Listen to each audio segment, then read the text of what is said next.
अब मोहिनी देवी, आपके पास 7 प्रश्न शेष हैं। इनमें से यदि एक भी प्रश्न का उत्तर देने में आप असमर्थ रही तो आप पराजित घोषित कर दी जाएंगी। मोहिनी देवी, मेरा तीसरा प्रश्न है, मुझे भोजन दोगे तो मैं जीवित रहूंगी, मुझे जल दोगे तो मैं मृत हो जाऊंगी। बताओ मैं कौन हूं?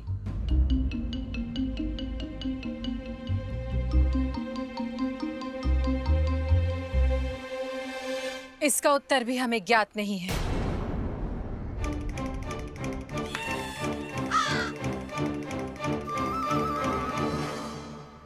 उत्तर है अग्नि।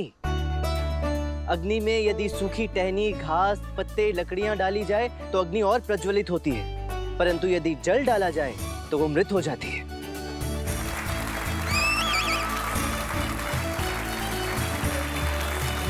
महाराज, अब देखा जाए तो मोहिनी देवी मेरे 2 प्रश्नों का उत्तर देने में असमर्थ रही हैं, अतः विजेता मैं ही हूं। क्यों गुरुवर, सत्य कहा ना मैंने? हाँ, सत्य सत्य, आपका कथन सत्य है। पंडित रामाकृष्ण विजयी हुए और अब हमारा कहने का तात्पर्य है कि मोहिनी देवी। गुरुवर, मोहिनी देवी हमारी अतिथि हैं, इतने निर्दयी ना हो। आप कहना क्या चाहते हैं पंडित रामाकृष्ण?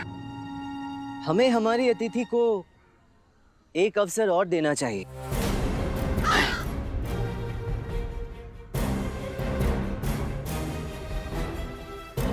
हाँ, अवश्य अवश्य। अतिथि देवो भव, अतिथि देवो भव महाराज।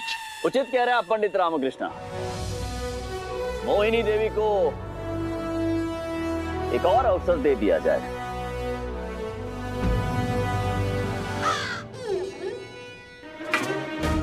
एक और अवसर? घर चलने दो इसे, टांग तोड़ के हाथ में दे दूंगी। मोहिनी देवी, अब जो प्रश्न मैं आपसे पूछने जा रहा हूं उसका उत्तर आपके आसपास ही है, यहीं इसी जगह। मेरे शरीर के 2 भाग हैं, दोनों एक दूसरे से जुड़े हुए हैं। मैं जितना स्थिर रहूं उतनी ही तीव्र गति से भागूं। बताओ मैं कौन?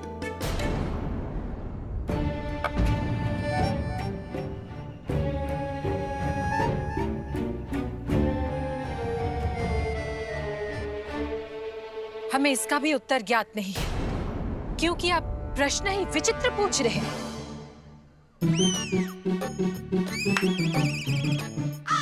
पंडित रामाकृष्ण, आपने कहा था कि इस प्रश्न का उत्तर राज्यसभा में है, तो हम भी जानना चाहते हैं कि उत्तर क्या है। गुरुवर, इस प्रश्न का उत्तर ठीक आपके पास ही रखा हुआ है, वो रेत घड़ी।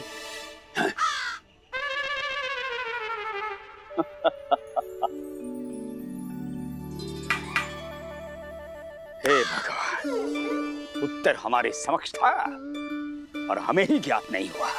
तो पंडित रामकृष्ण इस स्पर्धा के विजेता हैं, क्योंकि पंडित रामकृष्ण ने 9 में से 8 प्रश्नों का उत्तर दिया था और मोहिनी देवी पंडित रामकृष्ण के 4 प्रश्नों में से केवल 1 का उत्तर दे पाई हैं। तो पंडित रामकृष्ण पूर्ण रूप से स्पष्ट विजेता है।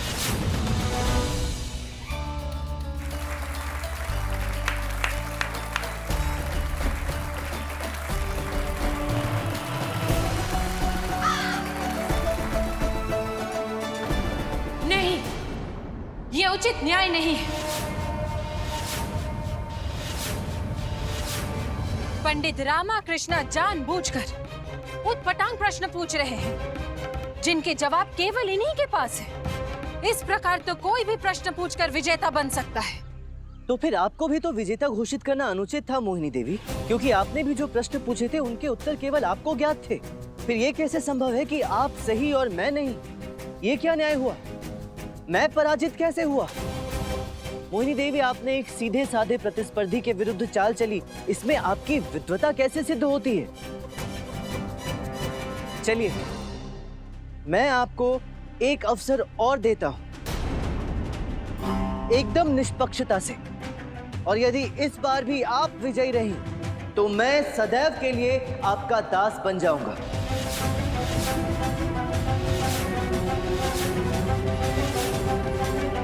आपको अपनी बुद्धिमत्ता प्रमाणित करनी है ना?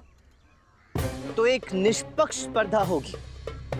यहाँ उपस्थित हर कोई एक एक प्रश्न पूछेगा और हम दोनों में से जो भी उन प्रश्नों के उत्तर पहले देगा वही विजेता होगा।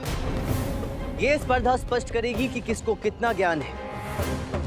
कोई भी हम दोनों प्रतिस्पर्धी का पक्ष लेकर हम दोनों से सरल प्रश्न नहीं पूछेगा और दोनों को समान अवसर होगा अपनी बुद्धिमत्ता स्थापित करने का। क्या मुझे महाराज की अनुमति है? अवश्य। मंत्रीवर। जी मां।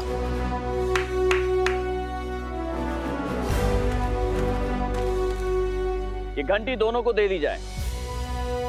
प्रश्न पूछने के पश्चात जो भी सबसे पहले ये घंटी बजाएगा उसे उस प्रश्न के उत्तर देने का अवसर प्राप्त होगा। कहिए मोहिनी देवी, क्या आप इस स्पर्धा से सहमत हैं या अपनी पराजय स्वीकार करती हैं? कदापि नहीं। इस बार हम आपको अवश्य ही परास्त करेंगे। परंतु मेरी एक शर्त है।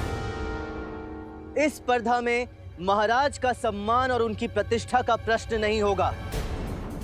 ये केवल हमारे मध्य होगी। ये एक अवसर है आपको अपनी प्रतिष्ठा पुनः स्थापित करने का।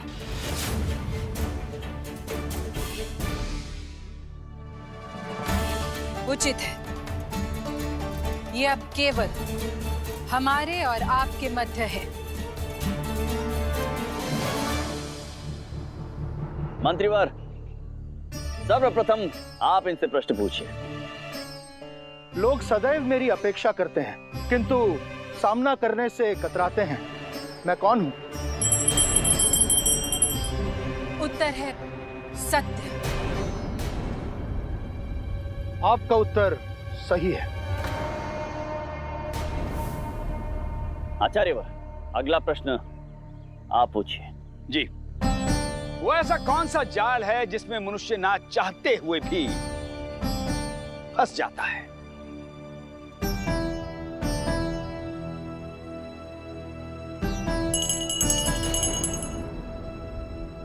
मोह जाल गुरुवर।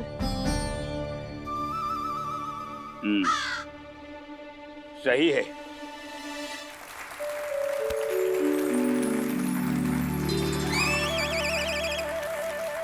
अम्मा जी, अगला प्रश्न आप पूछिए। वो क्या है जिसे बिना छुए तोड़ा जा सकता है?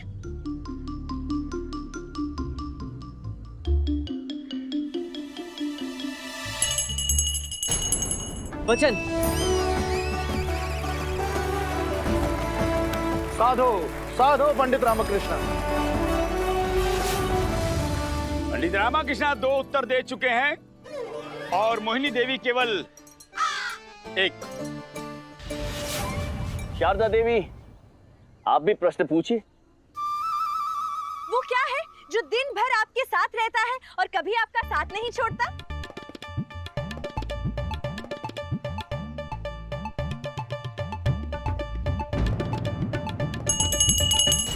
उत्तर है छाया। आपकी प्रतिछाया कभी आपका साथ नहीं छोड़ती। सही उत्तर।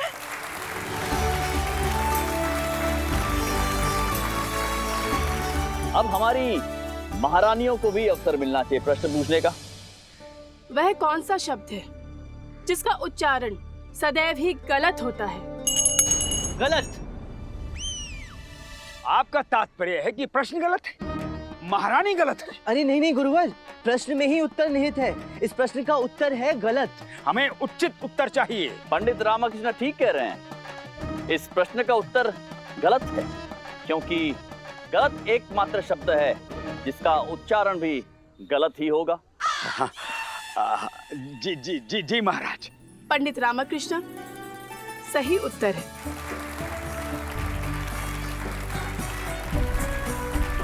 पंडित रामकृष्ण के अंक हो गए हैं 4 और मोहिनी देवी का 1। महाराज, अब आप भी प्रश्न कीजिए। नहीं, हम प्रश्न नहीं पूछ सकते हैं क्योंकि गत रात्रि हम पंडित रामकृष्ण के साथ थे।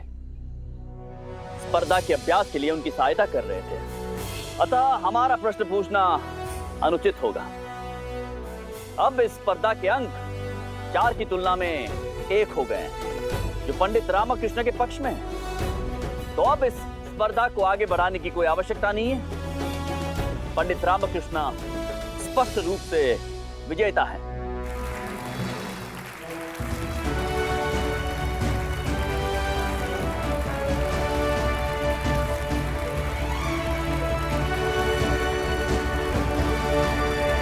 हम इस प्रतिस्पर्धा को नहीं मानते। ये निष्पक्ष है ही नहीं। यहाँ उपस्थित सभी पंडित रामाकृष्ण को जानते हैं, उसके साथ ही रहते हैं। यदि कोई व्यक्ति जो उन्हें नहीं जानता हो वो प्रश्न करे और उसका उत्तर हम नहीं दे पाए, तो ही हम अपनी पराजय स्वीकार करेंगे।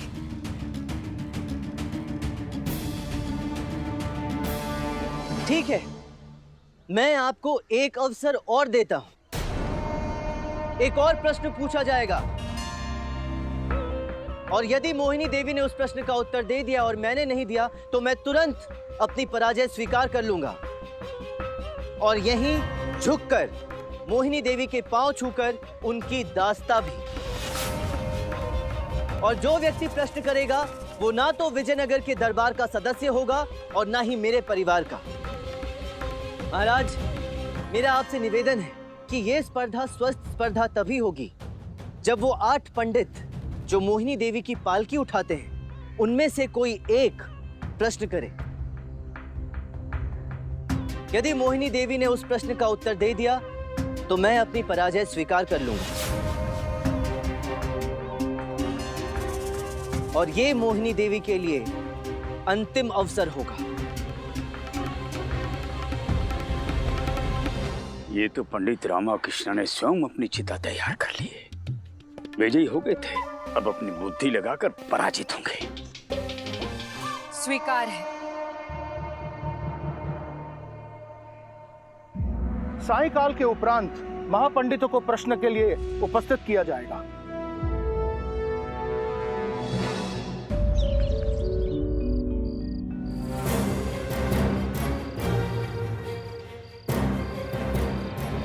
ऐसी वो कौन सी 3 वस्तुएं होती हैं जो मनुष्य में पाई जाती हैं, जीव जंतु में भी नहीं?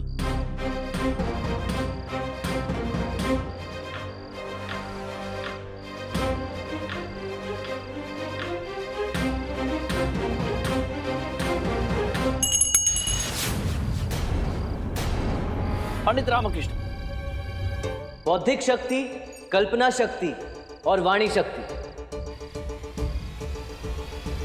पंडित रामाकृष्ण, आपका उत्तर सही है।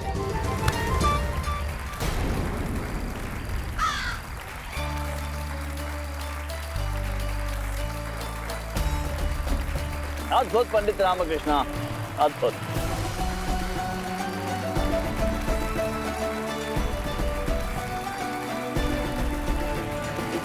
शांत शांत हो जाइए। मोहिनी देवी, आप पराजित हो चुकी हैं। आप पंडित रामा को अपना दास बनाना चाहती थी, परंतु अब पंडित रामकृष्ण आपको उचित दंड देंगे।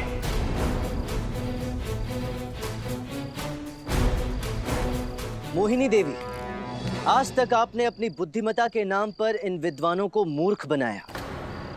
समस्त राज्यों के इन विद्वानों से आपने केवल वो प्रश्न किए जिनके उत्तर आपको ज्ञात थे, और कपट से इन्हें अपना दास बना लिया। क्योंकि आप इन आचार्य के द्वारा पूछे गए प्रश्न का उत्तर नहीं दे पाई हैं, तो अब आपको कोई अधिकार नहीं है इन्हें अपना दास बनाने का। सत्य वचन, सत्य वचन, सत्य वचन, सत्य वचन, सत्य वचन, सत्य वचन, सत्य वचन। स्मरण रहे, इस संसार में उससे बड़ा मूर्ख और कोई नहीं जो ये सोचता है कि उसे संसार का समस्त ज्ञान प्राप्त है।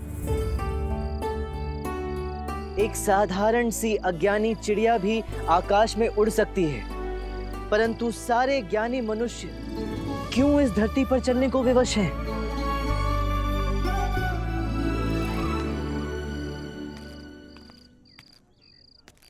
आपने कहा था ना कि प्रेम नवरस है। आज मैं आपसे कहता हूं मोहिनी देवी कि आपका उत्तर अनुचित था। मैं बताता हूं प्रेम क्या है। महाराज, प्रेम तो वो भावना है जिसमें आप किसी भी व्यक्ति को बिना किसी परिणाम के, बिना कोई फल प्राप्ति की कामना किए सुख देते हैं, आनंद देते हैं, खुशी देते हैं। हम जिसे प्रेम कहते हैं वो पिता पुत्र, पति पत्नी, भाई बहन जिसके भी प्रति हो, उसमें स्वार्थ निहित होता है। यहाँ तक कि एक माता भी अपने पुत्र को प्रेम करती है, उसमें भी स्वार्थ छिपा रहता है। वो भी कहीं ना कहीं ये कामना करती है कि उसका पुत्र वृद्धावस्था में उसकी सेवा करेगा या कोई और। उचित एवं आदर्श प्रेम उससे होता है, उस ईश्वर से, माँ काली से, जिसे हम केवल कष्ट में स्मरण करते हैं, जिसकी पूजा भी करते हैं तो किसी कामना से, परंतु वो बिना किसी स्वार्थ के, बिना हमसे कोई अपेक्षा किए हमें सब कुछ प्रदान करती है। वो है असली प्रेम महाराज, जो मुझे मेरी माँ काली से प्राप्त हुआ है। गुरुवर, आज तो मैंने महाराज और विजयनगर को लज्जित नहीं किया ना?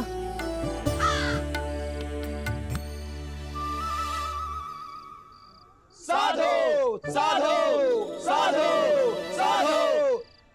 पंडित रामकृष्णा, हम आपको शुभकामनाएं देते हैं, केवल इसलिए नहीं कि आप ये स्पर्धा जीत चुके हैं, अभी तो इसलिए कि आपने सभी को प्रेम का अर्थ समझाया और आपने विजयनगर की गरिमा को भी संभाला। देवी मोहिनी, आप में ना ही बौद्धिक शक्ति है ना ही कल्पना शक्ति, क्योंकि आप कल्पना ही नहीं कर पाई कि इतने विद्वान ज्ञानियों को बंदी बनाकर, इनकी वाणी शक्ति छीनकर आपने कितना विशाल अपराध किया है।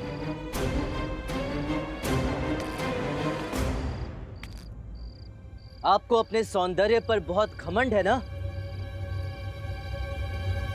तो आज दंड स्वरूप मैं आपसे नारी के रूप की सबसे महत्वपूर्ण वस्तु छीनता हूं।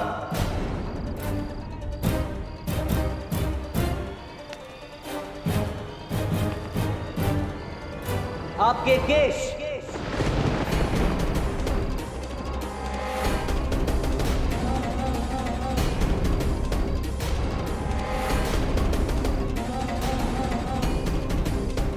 हमें क्षमा कर दे, इस प्रकार दंड देकर हमें लज्जित ना करें।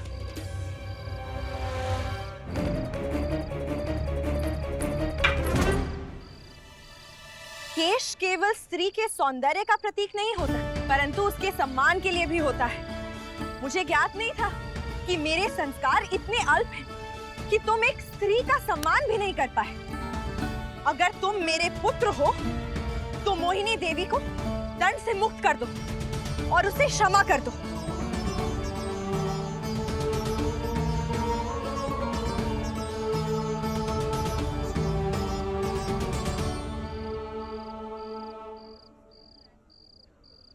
देखा मोहिनी देवी, ये माँ है, एक स्त्री है जिसका आपने अपमान किया था, लेकिन आज ये आप ही के सम्मान के लिए अपने पुत्र के विरुद्ध खड़ी है। हमें क्षमा कर दे माँ, हमसे बड़ी भूल हो गई।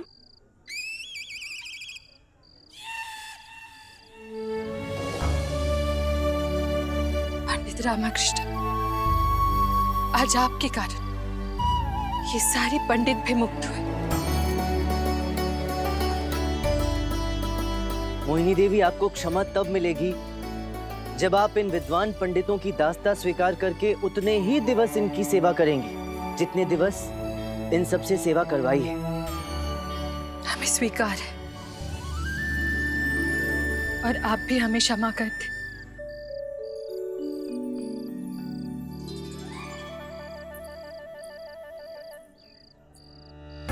महाराज, हम अपने घमंड और दुर्व्यवहार के लिए आपसे क्षमा प्रार्थी है, हमें क्षमा कर दे।